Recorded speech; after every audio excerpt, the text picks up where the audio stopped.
I can understand nerd, I just can't speak it. Does that you know, like kids that grow up in like households that only speak, like they speak Russian and the kids speak back to their parents in English, but the parents speak Russian? That's me. I'm frightened and intimidated by basic technologies.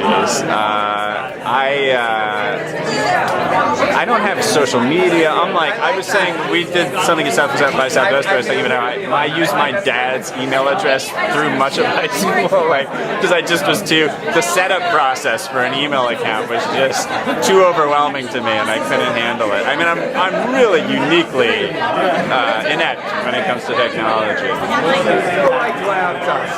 I don't know. I like having actual keys. I like opening it up to make it working.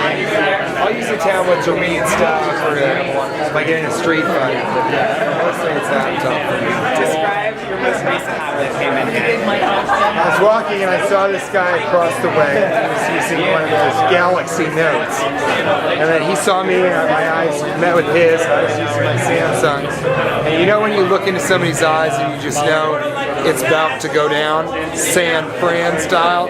I'm talking the Mission District.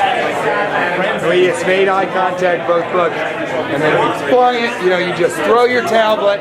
And I dodged it, but he was decapitated and killed.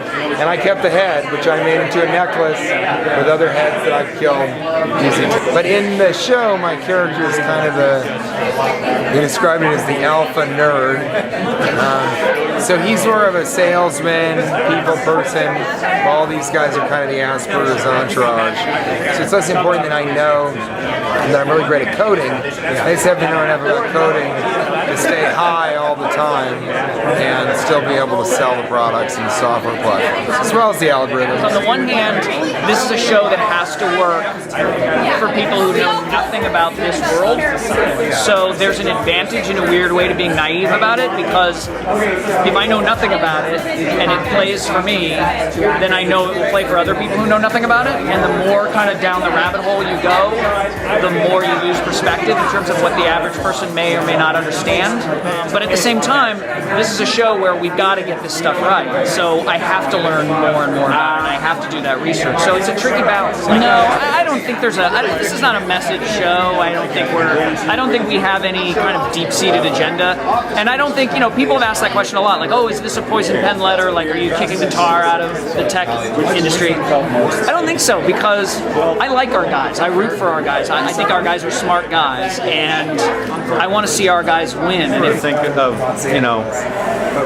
just showing the world sort of an inside look at it, and looking at what's funny and interesting about it, and telling a story about that's kind of typical of what happens to these people. I think the world is just very funny and interesting, and I love doing stuff like that, like taking a look at something that maybe somebody hasn't taken a look at, or not looked at it the way I look at it. And that's all it is. I don't know if there's really a message much. I mean, it's a comedy, and hopefully people find it funny and interesting. So I definitely pay more attention to Silicon Valley stuff because it's interesting, right? I mean, this is where things that matter are happening, right? That's what I'm supposed to say, right? This is where it's all happening. This is the bed of innovation.